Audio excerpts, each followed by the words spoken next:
बयनिसिमबो आंनि अननाय आरो सिबिनायखौ फिन खेबसेबाव बावहरबाय। लोगोसेनो आसा खालामो नोंथांमोन बयबो मोजाङैनो दं आरो बेजों लोगोसेनो मिजिंथियो भिडिअखौ जोबजासिम नायगोन आरो चेनेलखौ मोजां मोनदोंबा साबस्क्राइब खालामगोन आरो लोगोसे भिडिअखौ मोजां मोनदोंबा लाइक शेयार कमेन्ट खालामगोन होननानै।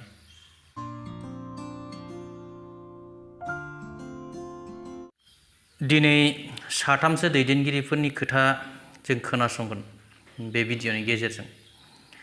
गिबियावनो जों खोनासंगोन मानगोनां बिपिएफनि एमसिएलए प्रेस मुसाहारि सारनि खोथा आरो बिनि उनाव जोङो खोनासंगोन आदा राजु नार्जारिनि खोथा इउपिपिएलनि आरो बिनि उनाव जों खोनासंगोन राजिब बांगाल सार बिथांनि खोथा। बिथाङा बिजेपिनिफ्राय बिथांमोनहा मा खोथा बुंदों, मा खोथा सावरायदों मिडियानि सिगाङाव, खौरांगिरिफोरनि सिगाङाव, बेखौ जोङो नायगोन।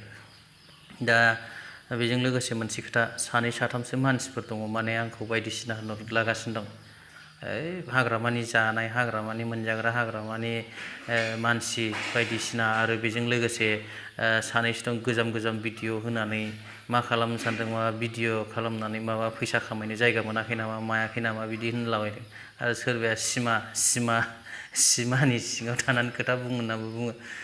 भिडिअखौ एसे नायनानै ला दिनै गिबियावनो नैबे प्रेस मुसाहारि सारनि खोथा। प्रमद बर' बिथाङा जिबायदि खोथा बुंदोंमोन, खोथा बुंनायजों आरो खामानि मावनायजों मोनसेबो मिलायाखै। फैसा हरखानाय फैसाखौनो बाहायनो रोङाखै। खोथा बुंनायानो बिराद बुंदों बिथांमोना मावदों होननानै, हरखानाय फैसाखौनो टाइमलि बिथांमोना खरसा खालायनो हायाखै। बिथांमोना मावनो रोङाखै। मावनो रोङैनि थाखाय माखासे पावारफोरखौ गावनि आखायाव लानानै बिथांमोना बाहायनो रोङाखै। बिटिसिआ मथा मथि थाङै थुङै मोनसे जोंना बे सिक्स सिडिउलनि केरेक्टारानो गैया जासिगोन। मानोना पावारफ्रा मथा मथि जोंनि गेजेराव गैला।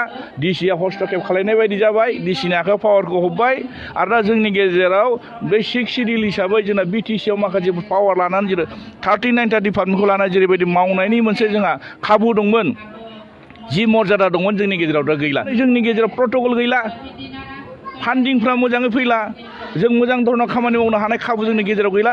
बिथांमोनहा होसिख्राव बुंनो हागौ आरो सानै साथाम मानसियाल' थाखा फैसाखौ मावनो मोनदों, थाखा फैसा मोननानै दिनै डिपार्टमेन्टखौ मोजां सालायदोंबाथ' जानाय नङाना। जायफोर दिनै इउपिपिएल आरो दिनै बिजेपि सरकार सालायबाय थादों बिथांमोना पावारा एखे गाहाय लेभेलाव थांबाय।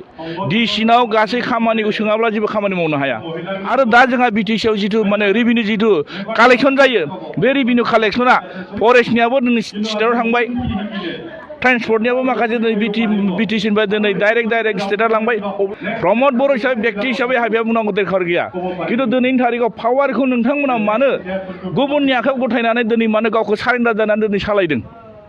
खोथाखौथ' बिराद गिदिर बुङो, जों हराखै, जों गासिबो जोंनि गेजेराव पावार दङ। जों मोनथियाखै नामा? जों प्रेक्टिकेल नङा नामा? दिनै थांबा जों माने डिसिफोरजों मोजां सनमान मोना। डिसि लेभेलाव जों खामानि मावनो थांबा दिनै बिथांमोना जोंनि माने बुंनायफोरखौ माने एक्सेप्ट खालाया। बबे लेभेलाव जों खामानि मावगोन? रायजोनि डेभेलपखौ जों बोरै मावगोन? ओंखायनो जों नुदों बिथांमोना सरकारखौ मोजां खुंदों होनब्लाबो बे मिसा खोथा, थगायदों। समा बिनि फिननायखौ होगोन फैबाय थानाय दिनाव। बिथांमोना जे मोजां सलायाखै आरो जेरैबायदि माने थाखा फैसानि खोथा सोंब्ला बिथांमोना दिनै मोनसे खुद्रिनाय फोरमायो, जिबायदि बुंनो नागिरदों बे गासिबो बिथांमोननि गावसोरखौ दोनखोमानो थाखाय, मावनो हायैखौ फोरमायनो थाखायसो बिथांमोना बुंबाय थादों। ओंखायनो दिनै बिटिसि सरकाराव जायफोर दिनै पावाराव दं, गिदिर लेक्सार होबाय थादों, बिथांमोना दिनै गावनि सिस्टेमखौ गाबथानानै सालायनायखौ जों लुगैयो। जों सोरजोंबा हान्थु खरायनानै सरकार सालायनायखौ जों लुगैयाखै। ओंखायनो जों बिटिसिनि उन्नयन लुगैयो। माखासे सेन्ट्रेल स्किमानो जा, स्टेट स्किमानो जा, बिटिसिनि स्किमानो जा, जोंनि प्रपारलि जों बिटिसि जौगानायखौ लुगैयो। बे ससे भिडिअखौ नायनानै निस्सय रायजो राजा नोंथांमोना हमनो हाबाय आथिखालाव सरकारा मा सोलिनानै दं सिङाव, बेसेबां जौगादों बेसेबां जौगायाखै हमनो हाबाय, एसेब्लाबो हमनो हाबाय। आरो प्रेस मुसाहारि सारा सैथोखौ बुंदों ना असैथोखौ बुंदों नोंथांमोना बिजिरदो आरो कमेन्ट सेक्सनाव लिरनानै हरदो। गुबुन मोनसे भिडिअआ जाहैबाय इउपिपिएलनि गाहाय नेहाथारि राजु सारा मा बुंलायखो, आरो बिनि उनाव नायबावगोन, खेबसेनो नायनोसै दे, राजु आदानि आरो राजिब बांगाल सारनि बिथांमोन सानैनि बिबुंथिखौ जयै नायदिनि। बिथांमोनहा सासे इउपिपिएलनि, सासेया जाहैबाय बिजेपिनि। दा बिथांमोनहा ओरै शेरफाल्ला बायदि ओरै दरदिंलायबाय थायो। नायलाय, एसेल' नायदो भिडिअखौ। যেহেতু বিজেপি আৰু ইউপিপিএল এলায়েন্সত আছোঁ, এইকাৰণে কোনো বিজেপিৰ কিবা ৰিপ্ৰেজেণ্টেটিভে নেতা কৰ্মীয়ে আমাৰ ইউপিপিএল দলত জইন কৰিব বিচাৰিলেও আমি জইন কৰিব দিয়া। बेथ' नंद्रायबो नङा, बिसिनाबो जोंनाव बिराद हाबनो नागिरो, खिन्थु जोंबो सोनो हाया।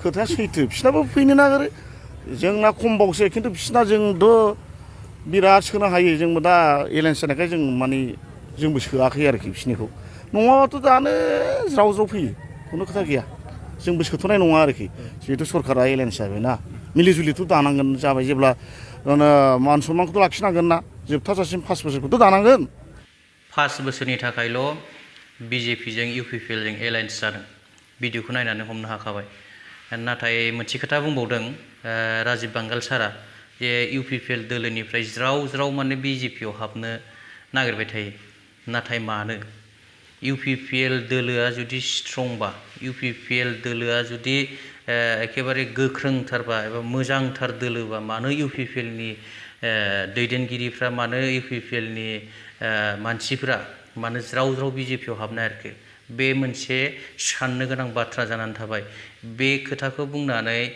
राजीब बांगाल सारा मा फोरमायनो नागिरदों हमनो हाखाबाय दा आरो ससे दंबावो भिडिअआ ससे भिडिअखौ नायबावदो नोंथांमोना गुबुन बे काउन्सिलाथ' बिराद मोजां सालायगासिनो दं मालाय कार्बि आंलंआ बिराद मोजां सालायगासिनो दङ डिमासावबो बिराद मोजां सालायगासिनो दं आरो त्रिपुरायाव दाखालि सानैया देरहाबावदों नङा होमबा बाइ इलेक्सनाव देरहायाखै होमबा होमबा दा नर्थ इस्टआव गासिबो बिजेपि जाजोब्बाय आरोखि जोंनि मानसिया मा सानदों आं बेखौ बुंनो हाया टारगेटआथ' दं 25आव टारगेट दं बे मा खालामो गोजौनिबोथ' आसिरबाद नांबाय सानलाबायबानोथ' जाया टारगेटआ दं भिडिअखौ नायनानै माबायदि मोनदों एसे मिनिथावथाव कमेडियान टाइपसो मोनदों आंथ' बेबो बेखौ बेबो गावखौ बेहाबो गावखौ माने बाखनायनानै गोजौआव थिखोलायनानै लानाय बायदि बुस्थुआ जेना हक राजखान्थियाव बिदिया जाखायो बिदिखौ खर' सानानै लाब गैया जाखायो जों बिजिरनांगौआ गाव गावनि सायावसो मालायनि सोरनिबा धौआव गोजावफादलाबायनो नाङा गाव गावबागाव गोसोजों सायख' भटखौ हो बास बिनि उनाव नायदो माबायदि फिथाइ ओंखारो दे दिनैनि भिडिअखौ गोलाव खालाम सानाखै एसेयावनो दोनथ'बाय आं दिनै एसे जानला मोनला भिडिअ बानायबाय मिनिला मिनिलिनो गोरोन्थिफोर जादोंबा निमाहा होदो थेंक इउ जय बर' हारिनि